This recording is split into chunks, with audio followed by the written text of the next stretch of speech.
আমার ধর্ম হিন্দু ধর্ম, আমি গীতা পাঠ করলে বাড়িতে করব, ঠাকুর ঘরে বসে মন্দিরে করব। আমি যদি সংখ্যালঘু মুসলমান হই, আমি কোরআন পড়ব, বাড়িতে আমার ধর্ম করব। খ্রিস্টান হলে বাইবেল পড়ব, চার্চে গিয়ে করব, বাড়িতে করব। কিন্তু আমি যখন মানুষের দ্বারা নির্বাচিত, আমার একটাই গ্রন্থ, সেই গ্রন্থের নাম হচ্ছে দেশের সংবিধান। আর সেই সংবিধান জাস্টিসের কথা বলেছে, ইকুয়ালিটির কথা বলেছে, ফ্রেটার্নিটির কথা বলেছে, লিবার্টির কথা বলেছে, স্বাধীনতার কথা বলেছে। ঊনবিংশ শতাব্দীর শেষ প্রান্তে দাঁড়িয়ে স্বামী বিবেকানন্দ স্বাধীনতার কথা বলে গেছিলেন সবাইকে। আমরা বাক স্বাধীনতার কথা শুনেছি স্বামীজির মুখে। তিনি শিক্ষায় স্বাধীনতা বলেছেন, ভালোবাসায় স্বাধীনতা বলেছেন, বাক স্বাধীনতা বলেছেন। আজকে আমি কি করব, কি রঙের জামা পরব, কার নাম ভোটার তালিকায় থাকবে, কে চিকেন প্যাটিস বিক্রি করবে, কে এগ চাউমিন বিক্রি করবে, আর কে এগ রোল বিক্রি করবে, যতদিন বাংলায় আমরা আছি বিজেপির বাবা আর জমিদাররা দিল্লিতে বসে ঠিক করবে না। শেষ রক্তবিন্দু পর্যন্ত এই লড়াই চলবে। আর আগামী দিন 250-এর বেশি আসন নিয়ে চতুর্থবার মমতা ব্যানার্জিকে মুখ্যমন্ত্রী করার লড়াইয়ে লড়াই।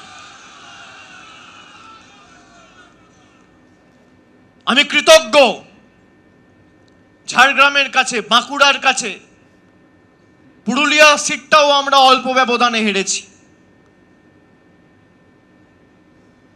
আরামবাগে আমরা জিতেছি। উত্তরের কিছু জেলায় হয়তো আমাদের প্রত্যাশিত আশানুরূপ ফল হয়নি, আমরা মানুষের কাছে যাব।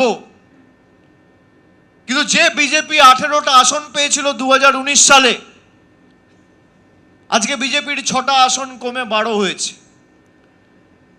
আগামী দিনে এদের শূন্য করতে হবে। তার কারণ আপনার বাড়ির উঠোনে যদি 18টা বিষাক্ত সাপের জায়গায় 12টা কেউটে ছেড়ে দেওয়া হয়, পরিণাম একই হবে। সাপকে দুধ কলা দিয়ে পুষে বশ্যতা স্বীকার করানো যায় না। এরা বাংলা বিরোধী, এদের শূন্য করার লড়াই। যে বিজেপির প্রতিনিধিরা 2021 সালে বিধায়ক হয়ে জিতে বিধানসভায় গেছিলেন, দেখুন তো তাদের বিধানসভায় পারফরমেন্স। এদের কেন্দ্র সরকার ক্ষমতায় রয়েছে। যারা ডবল ইঞ্জিন সরকারের কথা বলেন, আপনি চলে যান উত্তরের জেলায়, আপনি চলে যান রানাঘাটে, আপনি চলে যান বনগাঁয়, দেখুন তো কোন বিজেপির বিধায়ক, বিজেপির সাংসদ, বিজেপির কেন্দ্রে সরকার ট্রিপল ইঞ্জিন সরকার। ক পয়সা, কটা গরিব মানুষের জন্য, কটা প্রকল্প, কটা নিরীহ মানুষের মাথার উপর বাড়ির ছাদের ব্যবস্থা, কটা যুবক যুবতীর হাতে কর্মসংস্থানের নিয়োগপত্র, কটা গ্রামে কটা রাস্তা। 5 বছর ক্ষমতায় থাকার পরেও, মানে যারা বিধায়ক হয়েছে, নির্বাচিত হওয়ার পরেও একটা গ্রামে ঢুকে খুঁটি পুঁতে 10 ওয়াটের বাল্ব পর্যন্ত এরা লাগায়নি,